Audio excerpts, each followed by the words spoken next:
Hello बच्चों, Amrish Kumar coaching classes में आप सभी का स्वागत है। आज मैं आपको क्लास 11th की मैथ की एक्सरसाइज 1.2 कराने जा रहा हूँ। 1.1 मैं पिछली वीडियो में आपको करा चुका हूँ। देखिए 1.2 भी कितनी आसान एक्सरसाइज है, बहुत आसान है। देखिए किस प्रकार होगी। इसमें दिया गया है निम्नलिखित में कौन से रिक्त समुच्चय है। तो रिक्त समुच्चय किन्हें कहते हैं? रिक्त समुच्चय उन्हें कहते हैं जिनका कोई मान न हो। जैसे कि इसमें फर्स्ट में दिया गया है 2 से भाज्य विषम प्राकृत संख्याओं का समुच्चय।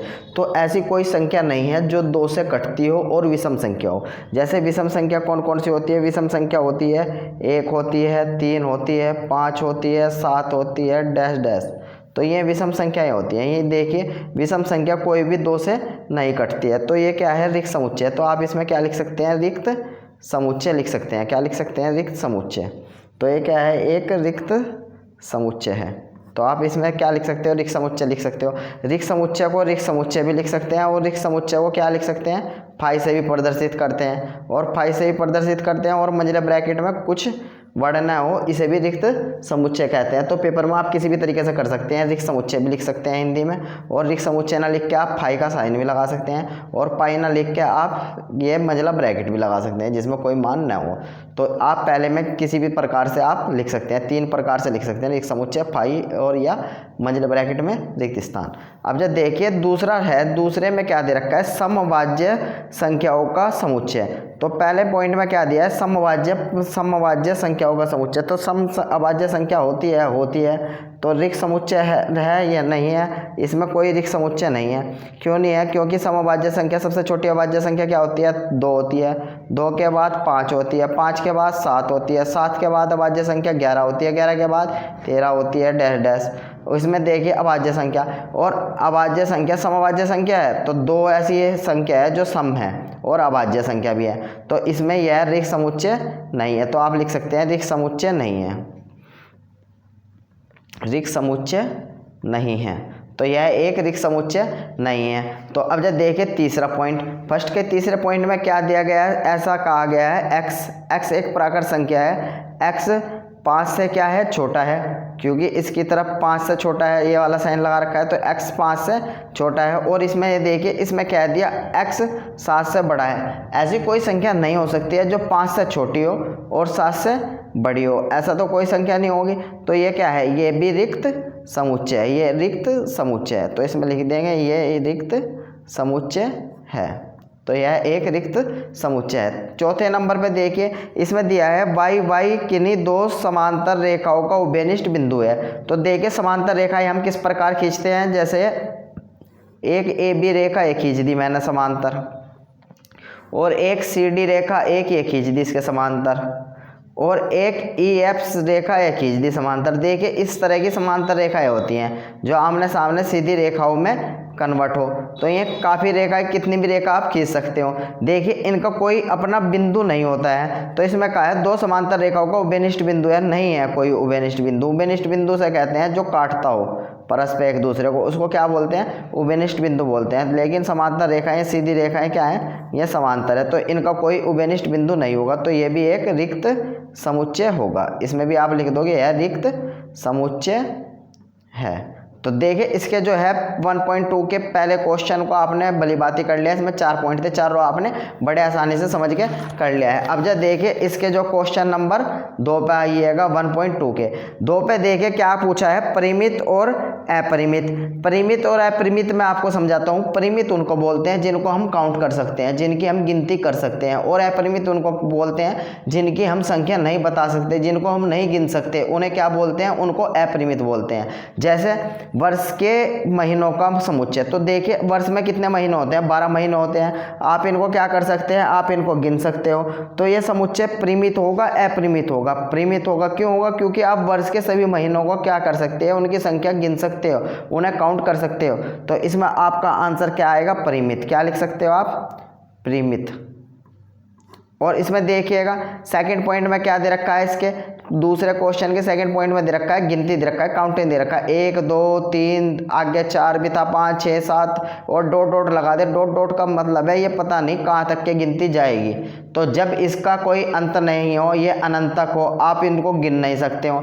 जब मैंने बताया कि अभी किसी की जिस संख्या को हम ज्ञात ना कर सकते हो, जिनको हम गिन नहीं सकते हो, जिनकी काउंटिंग नहीं कर सकते हो, वे क्या होती हैं? अपरिमित होती हैं, जो गिनी नहीं जाए।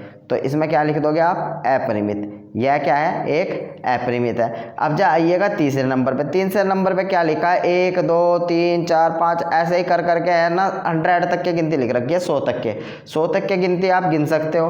तो ये क्या है, परिमित है, अपरिमित, परिमित है। क्यों परिमित है, क्योंकि हम इसको गिन सकते हैं, क्योंकि ये 100 तक की गिनती है, 100 तक की गिनती हम गिन सकते हैं। अब जब देखिए चौथे नंबर पे क्या दिया है, 100 से बड़े धन पूर्णांकों का समुच्चय। देखिए परिमित है, अपरिमित, ये अपरिमित है। क्यों अपरिमित है, क्योंकि इसमें 100 से बड़े धन पूर्णांक मतलब 100 से बड़ी प्लस की सभी संख्याएं ज्ञात करनी, 101 102 अनंत तक के जाएगी। इसका कोई अनलिमिटेड नहीं, अनलिमिटेड गिनती है, कोई लिमिट नहीं है।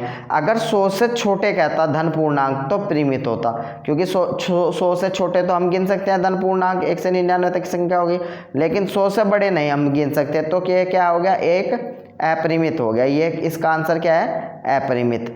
तो अब जब देखिएगा इसका भी बड़े आसानी से कर दिया। अब जब देखिए पांचवा नंबर, पांचवें नंबर में क्या कहा गया है, पांचवें में कहा है 99 से छोटे अभाज्य पूर्णांकों का समुच्चय। तो देखिए 99 से छोटी अभाज्य संख्याएं आप बड़े आसानी से गिन सकते हो, 99 से छोटी हैं, गिन भी सकते हो और लिख भी सकते हो। तो पांचवें में परिमित होगा, अपरिमित नहीं। क्या है, परिमित, क्योंकि हम 99 से छोटी अभाज्य संख्याएं सभी काउंट कर सकते हैं बड़े आसानी से। अब जब देखिए तीसरे नंबर का क्वेश्चन है। तीसरे नंबर के क्वेश्चन में क्या कहा गया है, तीसरे नंबर के क्वेश्चन में हमको कहा गया है निम्नलिखित समुच्चयों में से प्रत्येक के लिए बताइए कि कौन परिमित है और कौन अपरिमित है। ये भी वो ऐसा ही क्वेश्चन है दूसरे नंबर के क्वेश्चन के अकॉर्डिंग। इसमें क्या दे रखा है, एक्स अक्ष के समांतर रेखाओं का समुच्चय। तो इसमें आप बता सकते हैं ये असंख्य है, ये संख्य है। तो जो एक्स अक्ष के समांतर रेखाएं हैं, समांतर रेखाएं हम कितने भी खींच सकते हैं एक्स अक्ष के मतलब सीधी रेखा कितने भी खींच सकते हैं, इनकी कोई लिमिट नहीं है। तो इसमें क्या होगा, ये अपरिमित होगी। इसमें भी आप क्या लिख दोगे आंसर, अपरिमित, अपरिमित लिख दोगे फर्स्ट पॉइंट में तीसरे के। अब जब सेकंड पॉइंट में आ जाइएगा। सेकंड पॉइंट में क्या आ गया, अंग्रेजी वर्णमाला के अक्षरों का समुच्चय। तो देखिए अंग्रेजी वर्णमाला के अक्षर आप काउंट करके लिख सकते हैं। ए होता है, बी होता है, सी होता है, डैश डैश लास्ट में क्या होता है, जेड होता है। कितने अक्षर होते हैं टोटल, ये टोटल 26 अक्षर होते हैं। तो ये परिमित होंगे, अपरिमित, ये परिमित होंगे। क्यों होंगे, क्योंकि हम इनको गिन सकते हैं, हम इनको गिन सकते हैं, इनकी काउंटिंग कर सकते हैं। तो ये 26 अक्षर है, 26 के 26 आराम से गिने जा सकते हैं। अब जब तीसरे के तीसरे पॉइंट पे देखिए उन संख्या का समुच्चय जो 5 के गुणज है। तो तीसरे के तीसरे में 5 का गुणज कहा है, 5 का गुणज क्या होता है, 5 होता है, 5 10 होता है, 15 होता है, 15 के बाद 20 होता है, 25 होता है और डैश डैश, ये अनलिमिटेड होते हैं। इनका आप इनकी काउंटिंग नहीं कर सकते हैं। तो ये क्या होंगे, ये अपरिमित होंगे, परिमित, अपरिमित होंगे, क्योंकि इनका कोई अंत नहीं है, इनको कोई आप गिन नहीं सकते हो, नहीं लिख सकते हो। अनंत तक के संख्याएं हैं, 5 का टेबल अनंत तक के जाएगा। अब जब देखें चौथे नंबर पे, पृथ्वी पर रहने वाले जानवरों का समुच्चय। तो चौथे नंबर पे क्या गया, पृथ्वी पर रहने वाले जानवरों का समुच्चय। तो देखिए इसका समुच्चय बनेगा या नहीं बनेगा, परिमित होगा या अपरिमित होगा। तो देखिए इस पे जो पृथ्वी पे रहने वाले चाहे जानवर हो, चाहे पुरुष हो, चाहे इंसान हो, सभी की संख्या काउंट हो सकती है। इंसानों की संख्या भी गिनी जाती है और जानवरों की संख्या भी गिनी जाती है। तो पृथ्वी पे रहने वाले जानवरों की संख्या हम गिन सकते हैं। तो इसलिए ये क्या हो गया, परिमित हो गया। तो ये भी क्या है, एक परिमित है। अब जब देखिए पांचवा नंबर, पांचवें में कहा है मूल बिंदु 0,0 से होकर जाने वाले वृत्तों का समुच्चय होगा। तो इसमें देखिए वृत्तों का समुच्चय पूछा है, कहाँ से पूछा है, मूल बिंदु से। तो मूल बिंदु से होकर जाने वाले वृत्त आप अनंत खींच सकते हो, इनकी कोई लिमिट सीमा नहीं है। तो इसमें भी आपका आंसर क्या होगा, इसमें भी आपका आंसर अपरिमित ही होगा, अपरिमित। तो इनके वृत्तों की संख्या नहीं गिन सकते हैं, इनमें कितने भी वृत्त खींचे जा सकते हैं। एक ही बिंदु को केंद्र मानकर पुरकार इसी बिंदु पर रखकर कितने ही वृत्त आप खींच सकते हो। अब जब देखिए चौथे नंबर पे, चौथे नंबर पे क्या दिया गया है, चौथे नंबर पे हमें दिया गया है निम्नलिखित में बताइए कि ए बराबर बी है अथवा नहीं। तो देखिए ए के इक्वल बी है या नहीं, आप कैसे बता सकते हैं, बड़े आसानी से बता सकते हैं। क्या है तरीका, देखिए इसमें ए बराबर बी बताने का सबसे आसान तरीका क्या है और है या नहीं। तो देखिए इसमें ए में कितने अक्षर दे रखे हैं, ए दे रखा है, बी दे रखा है, सी दे रखा है, डी दे रखा है। तो ये देखिए ए के जो अक्षर हैं बी में है या नहीं है। जो ए बी सी डी के इसमें वर्णमाला के अक्षर दे रखे हैं, ए बी सी डी के अक्षर दे रखे हैं इसमें। तो देखिए इसमें ए टू जेड तक के दे रखे हैं, इसमें दे रखे ए बी सी डी, ए से लेकर डी तक के दे रखे हैं। इसमें भी देखिए ए भी है, बी भी है, सी भी है और डी भी है। तो इसमें क्या होगा, ए बराबर बी होगा, बी है, यही आंसर इसका। फर्स्ट का क्या आंसर है, ए बराबर बी आंसर है। ऐसा ही सेकंड में देखिएगा, सेकंड में क्या दे रखा है, सेकंड में देखिए 4 8 12 16, ए में क्या है 4 है 8 है 12 है 16 है, 4 का टेबल है। बी में देखिए 4 है, 4 दूनी 8 भी है और 12 नहीं है 16 है। तो देखिए ए के अवयव नहीं है इसमें बी में, तो इसमें क्या होगा, ए इक्वल नहीं है, एक बराबर नहीं है बी के, ए क्या नहीं है, इक्वल नहीं है बी के, तो ए बराबर नहीं है बी के, तो इसमें नहीं लिखोगे आप। अब जब देखिएगा थर्ड नंबर पे क्या दे रखा है, थर्ड नंबर पे दे रखा है, ए में दे रखा है 2 4 6 8 10, तो इसमें 2 का टेबल दे रखा है 10 तक के। और इसमें बी में देखिए x सम धन पूर्णांक है और 10 से छोटे हैं और 10 के बराबर है। देखिए यहाँ पे क्या गया है, कहा गया है सम, सम का मतलब क्या होता है, 10 से छोटी सम संख्या होती है 2 4 6 8 10, सेम यही आएगी 2 4 6 8 10। बी में भी क्या आएगा, यही आएगा 2 4 6 8 10। तो देखिए ये भी इक्वल हो गया, ये इक्वल हो गया, ए बराबर क्या हो गया, बी हो गया इसमें भी। तो इसमें आंसर आप लिख दोगे ए बराबर बी लिख दोगे। अब जब देखिए चौथे नंबर पे, चौथे नंबर पे क्या कहा गया है, एक दे रखा है इसमें x और x संख्या का 10 का गुणज है। 10 का क्या है, x में टेबल है और इसमें 10 का टेबल है और इसमें दे रखा है 10 15 20 25 30, इसमें अनलिमिटेड तक दे रखा है, इसका कोई अंत नहीं है।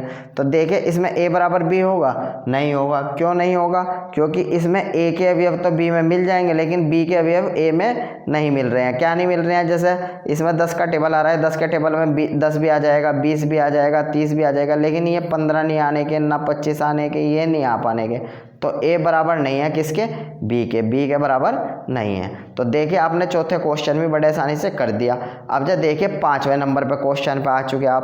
पांचवें नंबर में क्या क्या गया है, क्या निम्नलिखित समुच्चय युग्म समान है, कारण सहित बताइए। तो आपको क्या बताना है, इसको समान बताना है कि समान है या नहीं है। तो देखिए किस प्रकार आप बता देंगे, बड़े आसानी से आप बता देंगे। ए में क्या दे रखा है 2,3, तो 2 और 3 दे रखे हैं ए में। बी में देखिए क्या दे रखा है, बी में 2 3 है या नहीं है। देखिए एक बहुपद दे रखा है, इस बहुपद को पहले सोल्व करके इसका मान निकाल लो, देख लो क्या पता 2 और 3 ही आ जाए। तो इसको सोल्व करेंगे x² + 5x + 6। तो देखो इसको किस प्रकार सोल्व करेंगे, x² + 5x + 6 बराबर 0। तो गुणा करके 3 आवे और जोड़ घटा के 5 आवे, ऐसी कोई संख्या, तो गुणा करके 6 आवे और जोड़ घटा के 5 आवे। तो देखिए 3 दूनी 6 और 3 + 2, तो इसको सोल्व कर दीजिए। x² + 3 + 2 x + 6 बराबर 0। यह हो जाएगा x² + 3x + 2x + 6 बराबर 0। देखिए इन दोनों में क्या कॉमन है, x कॉमन है, तो ये हो गया x + 3। इन दोनों में क्या कॉमन है, इन दोनों में 2 कॉमन है, तो ये हो गया x + 3, 2 3 6 हो गया। अब जब देखिए एक ब्रैकेट तो इसका बन गया x + 3 का और एक ब्रैकेट इसका बन गया x + 2 का, बराबर क्या है 0। अब जब देखिए x का मान क्या आएगा, +3 बराबर से इधर जा क्या हो जाएगा, -3 हो जाएंगे, +2 बराबर से इधर जा क्या हो जाएगा, -2 हो जाएंगे। तो देखिए x का मान -3 और -2 आया। तो b में क्या आ रहा है मान, b का मान आ रहा है -2, -3 आ रहा है। तो देखिए यहाँ पे +2 और 3 है, यहाँ पे -2 3 आया है। तो क्या है, ये समान नहीं है। तो इसमें क्या लिख सकते हैं आप, इसमें आप लिख सकते हो कि जो अवयव हैं इसके समान नहीं है, इक्वल नहीं है। तो ए बराबर बी नहीं है। तो आप इस प्रकार इसका भी लिख सकते हैं। अब जब देखिए दूसरे नंबर पे, दूसरे नंबर में क्या दे रखा है, इसमें फॉलो का अक्षर दे रखा है, FOLLOW, फॉलो का अक्षर दे रखा है, इसमें वुल्फ का अक्षर दे रखा है। तो देखिए ए के जो मान होंगे, इसमें क्या मान होंगे आपके ए के, इन्हें सबको, इनका समुच्चय जो हो जाएगा इनको अलग अलग करके लिखना, FO और 2 बार L है, 1 बार लिखना है, और 2 बार O था, 1 बार लिख लिया। अब जब W, तो देखिए इसमें क्या आ गया, इसमें FOLW आ गया। अब जब B में देखिए,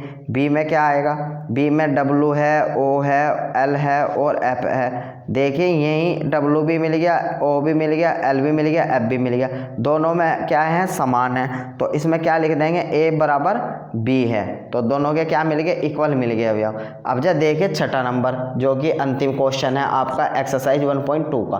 तो 1.2 का जो अंतिम क्वेश्चन है, अंतिम क्वेश्चन में दिया गया है, नीचे दिए गए समुच्चय में से समान समुच्चय को चयन कीजिए। तो समान समुच्चय आपको चयन करना है, कौन सा किसके इक्वल है। तो देखिए ए में 2 4 8 12 है, देखिए 2 4 8 12 है किसी में, किसी में 2 4 8 12 नहीं है, तो ए का तो कोई इक्वल नहीं है किसी के। बी में देखिए 1 2 3 4 4 दे रखा है, तो देखिए 1 2 3 4 है किसी में, इसमें है 1 2 3 4, तो बी किसके इक्वल मिल गया, बी मिल गया डी के इक्वल।